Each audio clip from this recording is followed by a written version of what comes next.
Sekalipun misalnya celah untuk melakukan impeachment dan pergantian wakil presiden itu dianggap sulit, tapi sekali lagi, produk hukum di Indonesia itu juga adalah bagian dari produk politik. Kalau sudah DPR berkehendak, kalau sudah DPR mau, apapun bisa berubah dalam waktu sekejap. Yang ingin saya katakan adalah per hari ini potret parlemen adalah potret parlemen yang tegak lurus kepada pemerintahan, berada dalam satu koalisi barisan merah putih atau koalisi merah putih. Bahkan partai politik yang kalah pemilu sekalipun juga memberikan dukungan secara tegas kepada pemerintahan Pak Prabowo. Dalam konteks inilah kemudian akan diuji apakah ketika ada usulan-usulan terkait dengan pemakzulan, kawan-kawan di DPR yang hari ini kita tidak mendengarkan secara eksplisit apa statement-statement politik mereka, itu juga memberikan argumen-argumen yang sama.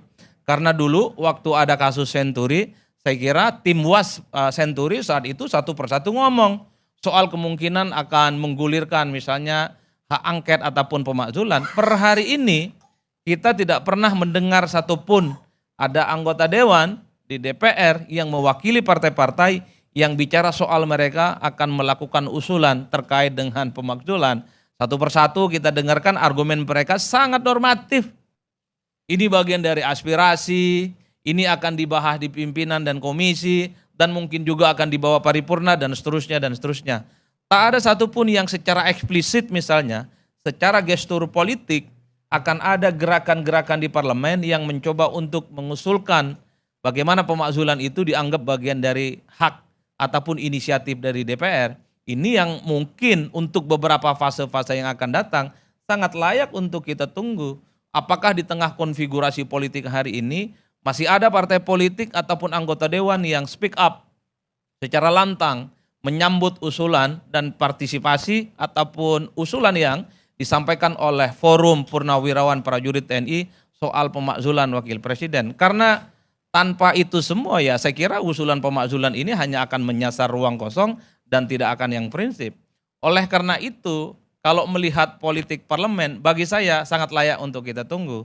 Sekalipun ada gembok konstitusi soal ketidakmungkinan seorang wakil presiden di impeachment karena tidak melakukan pelanggaran hukum. Tapi ingat, kalau sudah dewan berkehendak, kalau anggota-anggota parlemen ini sudah menginginkan segala sesuatu proses dengan cepat, apapun yang tidak mungkin, segala sesuatunya serba mungkin. Sudah banyak contoh di negara kita, bagaimana keputusan-keputusan politik parlemen itu adalah sesuatu yang tidak mustahil. Kita bisa cek dulu ketika ada pembahasan terkait dengan undang-undang cipta kerja. Itu bisa dikebut dalam waktu yang cukup singkat. Ketika ada revisi terkait dengan undang-undang TNI, dikebut dalam waktu yang cukup singkat. Bahkan ketika ada revisi yang terkait dengan undang-undang pilkada, dikebut dalam waktu yang singkat sesingkat-singkatnya. Terkesan tidak rasional, terkesan mustahil, tapi itu yang terjadi. Oleh karena itu, terkait dengan pemakzulan wakil presiden hari ini, bola politiknya ada di parlemen. Kalau kita bicara tentang parlemen, kalau kita bicara tentang anggota dewan, maka ujung-ujungnya adalah bagaimana posisi partai politik dan ketua umum mereka. Karena saya termasuk yang meyakini bahwa anggota dewan hari ini yang jumlahnya kurang lebih sekitar 580 orang itu adalah petugas-petugas partai. Kalau diperintah oleh ketua umum partainya, lanjut, tolak, atau abstain, itu sangat mungkin bisa dikendalikan dalam apapun yang kemudian akan kita lakukan. Nah itulah yang saya sebutkan, proses politik soal pemakzulan wakil presiden hari ini, itu adalah pendekatan elit, bukan pendekatan populisme, seperti demonstrasi, seperti aksi jalanan, tapi secara prinsip adalah gerakan-gerakan elit, bagaimana sikap partai, ketua umum partai menyikapi terkait dengan pemakzulan yang kemudian disampaikan oleh Forum Purnawirawan Prajurit TNI. Saya kira di situ memang poinnya, Bang Karni. Dalam sistem presidensialisme ada satu istilah yang disebut dengan party presidentialism atau party presidentialism, di mana partai-partai koalisi itu tunduk dan patuh kepada presiden yang sedang berkuasa. Yang ingin saya katakan adalah semua partai politik yang hari ini tegak lurus dengan presiden sangat mungkin menunggu bagaimana arahan terkait dengan pemakzulan, tentu terkait dengan Presiden Republik Indonesia. Kuncinya di situ. Siapapun yang mampu mengendalikan parlemen, siapapun yang mampu mengendalikan DPR, dialah yang kemudian akan menentukan apakah usulan soal pemakzulan ini akan wassalam, dicuekin, ditolak, atau nanti akan muncul suara-suara satu persatu dari anggota dewan itu yang mencoba untuk memfollow api dan menganggap ini adalah aspirasi yang akan mereka usulkan. Tapi kalau melihat gesturnya, kalau melihat kecenderungan hari ini, rasa-rasanya tidak ada satupun anggota dewan yang mengamini, kemudian memberikan dukungan bahwa pemakzulan akan mereka bahas di DPR. Belum ada. Saya nggak tahu apakah ini karena isunya masih baru, saya nggak tahu apakah karena DPR itu masih reses, saya tidak tahu apakah tidak ada komunikasi antar pimpinan yang ada di DPR, atau sedang wait and see sebenarnya untuk melihat kecenderungan secara terbuka bahwa soal pemakzulan ini adalah pemantik bagaimana power interplay yang terjadi hubungan antara elit yang kemudian saling berkelindan satu sama yang lain. Konstelasi politik, kondisi politik adalah kunci bagaimana pemakzulan ini apakah akan terus lanjut atau memang hanya akan hangus di tengah jalan. Sekali lagi, kuncinya adalah pendekatan pada elit, kuncinya ada di parlemen yang saya kira sangat layak untuk bisa kita tunggu. Kalau kita bicara tentang parlemen hari ini adalah parlemen yang saya kira siapa yang mampu mengendalikan dan mengonsolidasi kekuasaan yang ada di DPR, dialah yang kemudian akan menentukan segala-galanya. Nah, yang menarik adalah ketika bicara terkait dengan pemakzulan wakil presiden dan wakil presidennya tidak memiliki partai politik apapun. Dalam kasus Budiono ketika muncul isu dan desas-desus, ada proses impeachment, tapi Partai Demokrat dan kemudian SBY sangat kelihatan sekali pasang badan. Nah, dalam konteks ini belum ada misalnya partai politik yang secara tegas menjadi garda terdepan di DPR untuk memberikan bagaimana dukungan kepada Mas Gibran untuk tidak dilakukan impeachment di tengah jalan. Saya baru mendengarkan statement dari Sekjen Partai Golkar, Bang Sarmuji, yang mengatakan bahwa tidak ada indikasi-indikasi untuk melakukan pemakzulan karena Wapres tidak pernah melakukan dan melakukan pelanggaran-pelanggaran apapun secara konstitusional. Yang ingin saya katakan adalah di tengah wakil presiden yang tidak punya partai politik, tentu ini menjadi PR besar di tengah gonjang-ganjing bagaimana terkait dengan pemakzulan itu terus bergulir hingga hari ini. Kita tinggal tunggu seminggu 2 minggu ini setelah DPR reses, apakah usulan pemakzulan ini betul-betul akan dibahas oleh DPR ataukah memang hanya sebatas angin lalu sebagaimana begitu banyak usulan-usulan yang selama ini begitu banyak disampaikan oleh kelompok aktivis, kelompok pro-demokrasi, dan gerakan civil society yang datang ke DPR menyuarakan aspirasi dan aspirasinya itu hanya pupus di tengah jalan. Kenapa saya ngomong begitu? Saya kira begitu, bahkan ratusan usulan-usulan ke DPR dan pimpinan itu disampaikan. Kalau soal pemakzulan mungkin baru kali ini disampaikan secara terbuka. Kenapa ini ramai? Isunya sensitif, menyangkut bagaimana orang nomor 2 di negara kita apakah akan di-impeachment ataupun tidak. Selama ini saya kira kelompok-kelompok aktivis termasuk mahasiswa, kelompok-kelompok civil society silih berganti memberikan bagaimana masukan-masukan terkait dengan upaya-upaya DPR sebagai penyambung lidah rakyat itu memberikan kontribusi terkait dengan isu-isu yang ada di masyarakat. Tapi sekali lagi begitu banyak juga usulan dan masukan yang sampai ke DPR itu la yamutu wala yahya.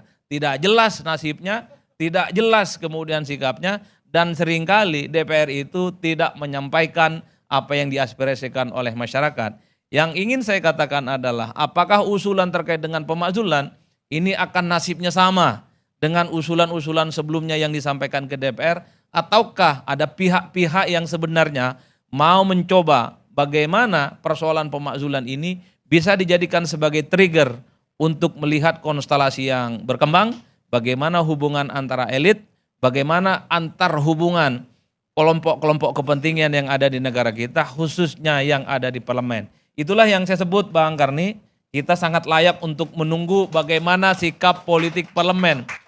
Artinya pemakzulan itu masih bisa, undang-undangnya memperbolehkan, sekalipun itu sejauh ini melihat kecenderungannya memang rumit. Bisa tidaknya pergantian wakil presiden sangat tergantung bagaimana kawan-kawan politisi yang ada di DPR.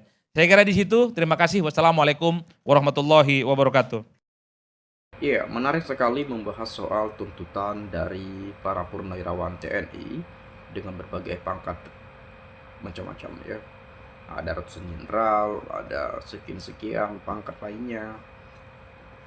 Ya memang tuntutan ini awalnya kan dari purnawirawan TNI juga yang dihasilkan melalui forum yang sudah dilakukan. Sebetulnya ada 8 tuntutan itu ya. Mengembalikan Undang-Undang Dasar 1945 ya. Lalu ya macam-macam ya, ada 8 tuntutan. Tapi yang saya lihat yang paling menonjol adalah soal pemakzulan atau pemberhentian atau penggantian atau mengganti wakil presiden lewat MPR. Kan itu yang kita lihat sejauh ini. Tadi juga pengamat politik Adi Praitno sudah banyak sekali menjelaskan apakah pemakzulan ini ya hanya jadi wacana saja atau ada celah hukum yang memungkinkan Wapres Gibran itu dimakzulkan. Apa landasannya? Apa alasan kuatnya? Ya, tentu memang bukan hal yang mudah, nggak main-main ini teman-teman. Ya nggak main-main.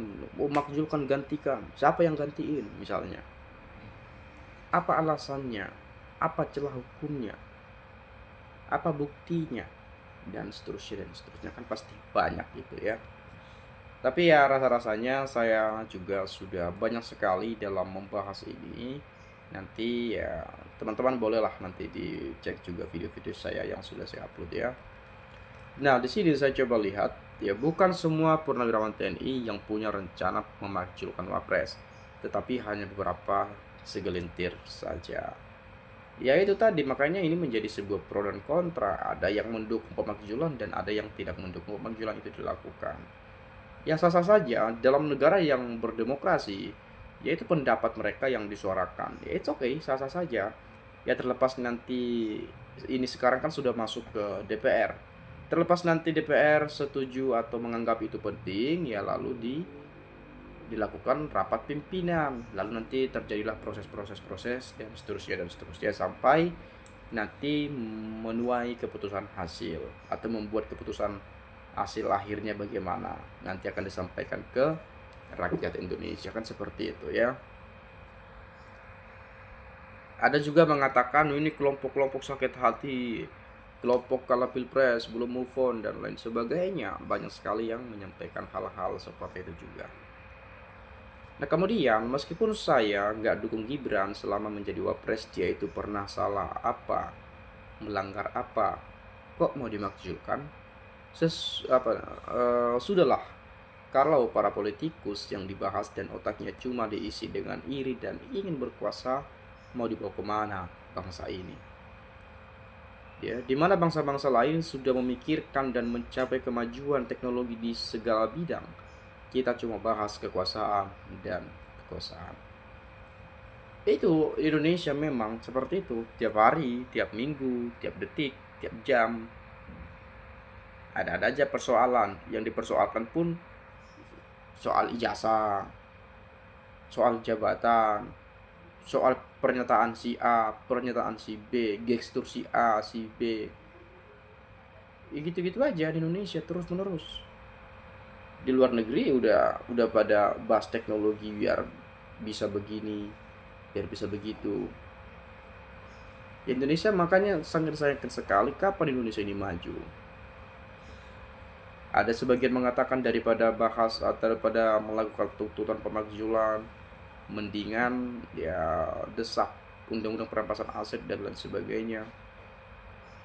Jadi macam-macam sekali. Daripada begini bogono, mending koruptor dimusnahkan, disingkirkan semua, diberantas sampai tuntas dan lain sebagainya. Banyak yang mengatakan seperti itu juga. Tapi kita nggak tahu ini sampai kapan makan berakhir ya.